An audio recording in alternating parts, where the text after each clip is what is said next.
I had a heart attack in my classroom. My 9-year-old student saved my life. Hello dear friends, I'm Mrs. Patterson. I've been teaching for 30 years, and today I need to share with you the most terrifying and miraculous story of my entire career. This is a story about ignoring warning signs, about a 9-year-old girl who knew more about saving lives than I knew about preserving my own, and about how sometimes our students become our teachers in the most unexpected and life-changing ways. What I'm about to tell you happened on an ordinary Tuesday morning that became anything but ordinary. It's a story that will make you appreciate the incredible wisdom and courage that children possess, and it will remind you that heroes come in the smallest packages. It was October 15th, 2019, and I was teaching my 3rd grade class at Riverside Elementary School in Sacramento, California. I was 55 years old and had been experiencing some concerning symptoms for several weeks: chest tightness, shortness of breath during simple activities, and an overwhelming fatigue that no amount of coffee seemed to cure. But like so many teachers, I convinced myself I was just stressed. It was the beginning of the school year. I had 28 energetic 3rd graders to manage, and I was helping care for my elderly mother who had recently moved in with my husband and me.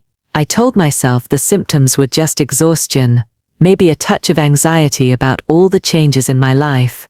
I should have listened to my body. I should have seen a doctor, but teachers are notorious for taking care of everyone except themselves, and I was no exception. That Tuesday morning started like any other. I arrived at school at 7:30 a.m., set up my classroom for the day's lessons, and greeted my students as they filed in with their backpacks and sleepy morning faces. We began with our usual routine morning announcements, the Pledge of Allegiance, and a review of our daily schedule. Among my 28 students was a quiet, thoughtful girl named Sophie Chen. Sophie was 9 years old, with straight black hair that she usually wore in 2 neat braids, and she had the most serious, intelligent eyes I'd ever seen in a child. She was academically gifted, but socially reserved, preferring books to playground games, and often spending recess reading in the library.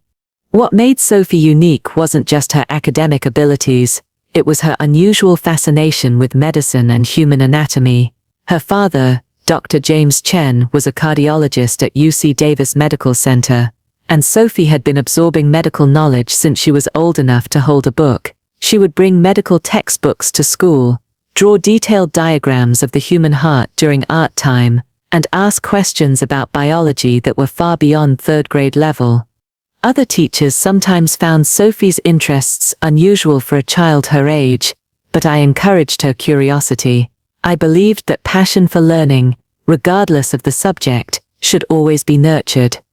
That morning we were working on multiplication tables when I first noticed something was wrong. We were about halfway through our math lesson, and I was writing problems on the whiteboard when I felt a strange tightness in my chest. It was different from the mild discomfort I'd been experiencing.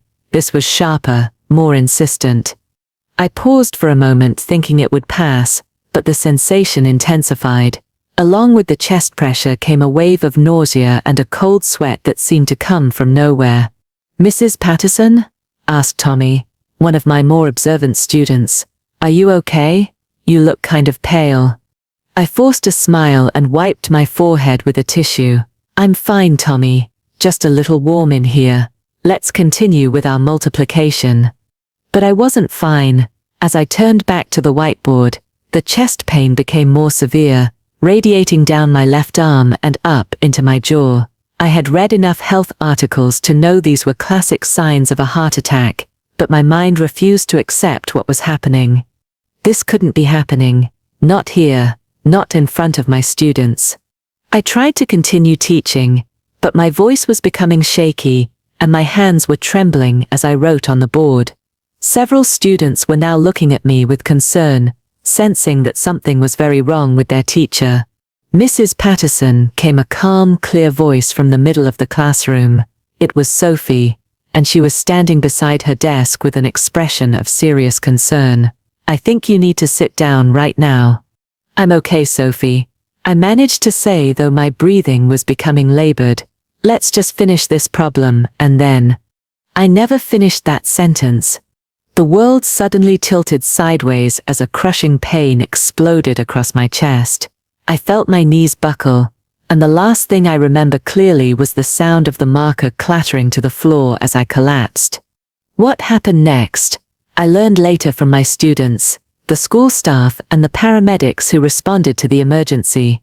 But Sophie was the one who told me the complete story during my recovery, and her account of those crucial minutes still gives me chills. When I collapsed, the classroom erupted in chaos. 28 9-year-olds suddenly found themselves in a situation no child should ever face. Their teacher was lying unconscious on the floor, and they had no idea what to do.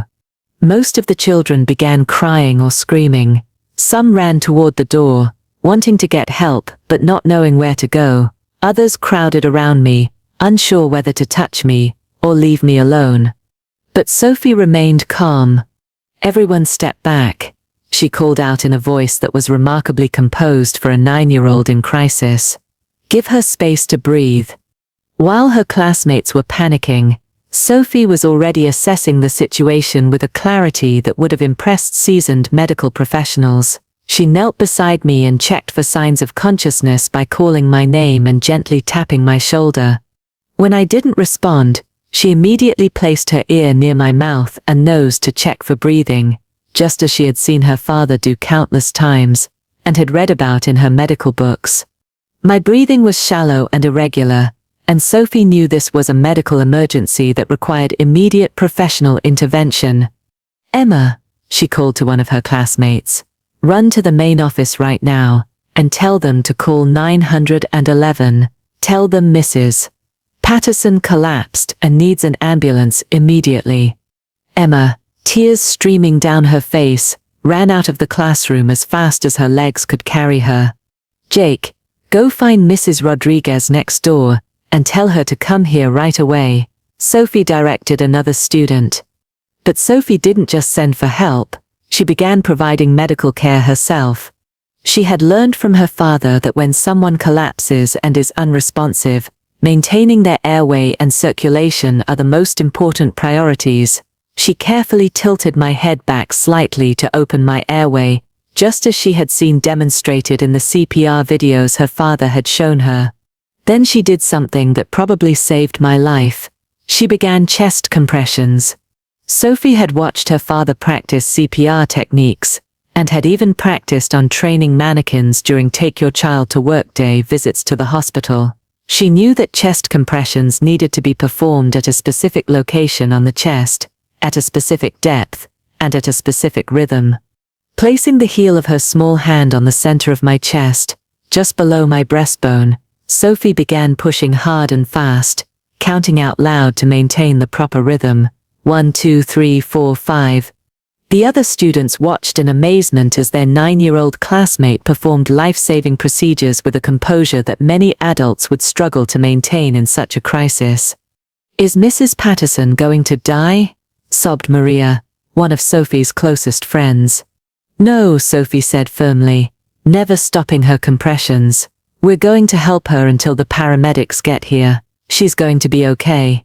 Sophie's confidence helped calm some of the other students, though the classroom remained tense with fear and uncertainty. Mrs. Rodriguez, the 4th-grade teacher from next door, burst into the classroom just as Sophie was beginning her second cycle of compressions. "Oh my God," Mrs. Rodriguez exclaimed, seeing me unconscious on the floor. "What happened?" "Mrs. Patterson had a heart attack," Sophie explained, still performing chest compressions. "I called 911, and I'm doing CPR to keep blood flowing to her brain and organs until the paramedics arrive." Mrs. Rodriguez stared at Sophie in amazement. Here was a 9-year-old girl calmly explaining a medical emergency and providing appropriate care, while most of the adults in the building were still trying to figure out what was happening. "Sophie, how do you know how to do that?" Mrs. Rodriguez asked. "My dad is a heart doctor. He taught me CPR in case of emergencies. Mrs. Patterson needs continuous chest compressions until professional help arrives." The paramedics arrived within 6 minutes of the initial 911 call, an excellent response time that probably contributed to saving my life. When they entered the classroom, they found Sophie still performing chest compressions with textbook precision. "Okay, sweetheart, we'll take over now," said the lead paramedic, gently moving Sophie aside. "You did an excellent job." As the paramedics took over my care, Sophie provided them with a clear, detailed report of what had happened, the time of my collapse, my symptoms before collapsing, the duration of my unconsciousness, and the medical interventions she had performed. She was conscious and teaching normally until approximately 9:47 a.m., Sophie told the paramedics. She complained of feeling warm and appeared diaphoretic and pale. She collapsed at approximately 9:52 a.m., and has been unresponsive since then. I maintained her airway and performed chest compressions for approximately 4 minutes until you arrived. The paramedics looked at each other in amazement. This 9-year-old was giving them a more professional medical report than they typically received from adult witnesses. As they worked to stabilize me for transport to the hospital, one of the paramedics asked Sophie, "Where did you learn to do CPR like that?" "My father is Dr. James Chen at UC Davis Medical Center. He believes children should know basic life-saving skills in case of emergencies." The paramedic nodded approvingly. "Well, your father trained you well. You may have saved your teacher's life today." I remained unconscious during the ambulance ride to UC Davis Medical Center.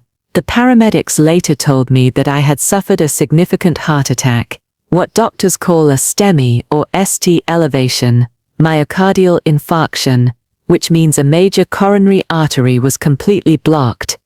The quick intervention I received, both from Sophie's immediate CPR and the rapid response of the emergency medical team, was crucial in preventing permanent damage to my heart muscle, and quite possibly, in saving my life. I woke up in the cardiac intensive care unit 12 hours later, connected to more machines than I could count, and with my husband David sitting beside my bed, his face etched with worry and relief. "David?" I whispered, my voice hoarse from the breathing tube that had recently been removed. "Oh, thank God," he said, tears streaming down his face. "You're awake. How do you feel?" "Confused," I admitted. "What happened?" "The last thing I remember is teaching math." David took my hand gently. "Linda, you had a massive heart attack in your classroom. You nearly died." The memories came flooding back, the chest pain, the nausea, the feeling of the world tilting sideways, but everything after I collapsed was a blank. "My students," I said suddenly, panic rising in my chest. "Are my students okay? Who was with them when I—" "The students are fine," David assured me quickly. "They're all safe. But Linda, you need to know something incredible. One of your students, a little girl named Sophie, she saved your life." Over the next hour, David told me the full story of what had happened in my classroom. He had spoken with Mrs. Rodriguez, the principal, the paramedics, and Sophie's father, Dr. Chen, who had rushed to the school as soon as he heard what happened. "A 9-year-old performed CPR on you for 4 minutes, David said, still seeming to process the enormity of it himself. "The paramedics said that without her intervention you would have died before they arrived." I was speechless. Sophie, my quiet, book-loving student, had saved my life. Dr. Martinez, the cardiologist treating me, confirmed the incredible story when he made his rounds later that day. "Mrs. Patterson," he said, reviewing my chart, "you are extraordinarily lucky to be alive. You suffered a complete blockage of your left anterior descending artery. We call it the widowmakers, because it's often fatal. The fact that you received immediate CPR made the difference between life and death." "A 9-year-old did CPR on me," I said, still struggling to believe it. "I know," Dr. Martinez smiled. "I've spoken with Dr. Chen, Sophie's father. That little girl performed flawless chest compressions for 4 minutes straight. Her technique was better than what I see from many adults who take CPR classes." I spent 5 days in the hospital recovering from emergency surgery to place stents in my blocked arteries. During that time, I received hundreds of cards and flowers from students, parents, colleagues, and community members who had heard about the classroom emergency. But the visit I was most looking forward to was from Sophie. She came on my third day in the hospital, accompanied by her parents, and looking characteristically serious in a navy blue dress with her hair in neat braids. "Hello, Mrs. Patterson," she said quietly, standing beside my hospital bed. "How are you feeling?" "Much better, thanks to you," I replied, taking her small hand in mine. "Sophie, I understand you saved my life. I don't even know how to thank you." Sophie looked down at her shoes, suddenly seeming more like the shy 9-year-old she was. "I just did what my dad taught me. Anyone would have done the same thing." "No, Sophie," I said firmly. "Not anyone would have done what you did. Most adults would have panicked in that situation. You stayed calm, you took charge, and you performed medical procedures that saved my life. You're a hero." Sophie's mother, Dr. Lisa Chen, who was also a physician, spoke up. "Mrs. Patterson, we are so grateful that Sophie was able to help you. But I have to tell you, we're also incredibly proud of how you've encouraged Sophie's interests all year. Many teachers have told us that her fascination with medicine is unusual or inappropriate for her age, but you've always supported her curiosity." "Sophie's passion for learning is one of her greatest strengths," I replied. "I never imagined it would literally save my life." Dr. James Chen, Sophie's father, approached my bedside. "Mrs. Patterson, I want you to know that Sophie has been asking medical questions since she was 4 years old. I've always tried to answer them appropriately, and to teach her basic emergency skills, but I never imagined she would need to use them to save someone's life at age 9. He paused, his voice becoming emotional. "What Sophie did in your classroom was remarkable not just because of her medical knowledge, but because of her presence of mind and her courage. She took responsibility for a life-or-death situation when most adults would have been paralyzed by fear." During our conversation, Sophie told me about those crucial minutes after I collapsed, filling in the details I had missed while unconscious. "I knew right away that you were having a heart attack," she explained matter-of-factly. "You had all the symptoms my dad taught me about: chest pain, sweating, trouble breathing, and then you lost consciousness. I knew I had to start CPR immediately to keep blood flowing to your brain and heart." "Weren't you scared?" I asked. Sophie considered the question seriously. "Yes, I was scared, but my dad always says that being scared is okay, as long as you don't let it stop you from helping someone who needs help. I was more worried about you than I was about being scared." The wisdom in her words took my breath away. This 9-year-old understood something about courage and service that many adults never learn. "Sophie," I said, "what you did was the most heroic thing I've ever witnessed. You saved my life, but you also showed everyone in that classroom what it means to stay calm in a crisis and to help others when they need it most." Over the following weeks, as I recovered at home, the story of Sophie's heroic actions spread throughout our community and beyond. Local news stations interviewed Sophie and her family, and she received recognition from the mayor, the fire department, and various medical organizations. But Sophie handled the attention with the same quiet grace she brought to everything else. In every interview, she insisted that she had simply done what anyone should do in an emergency, and she consistently redirected praise toward the paramedics and doctors who provided professional medical care. When I returned to teaching 6 weeks later, with a clean bill of health and strict instructions to manage my stress better, my students threw a welcome back party that brought tears to my eyes. But the moment that moved me most was when Sophie quietly approached my desk after the celebration. "Mrs. Patterson," she said, "I'm really glad you're okay. I was worried about you. Thank you, Sophie, for everything." She smiled, one of the rare, brilliant smiles that transformed her serious face. "My dad says that helping people is the most important thing we can do with our lives. I'm just glad I could help you." That conversation planted a seed that would grow over the following years.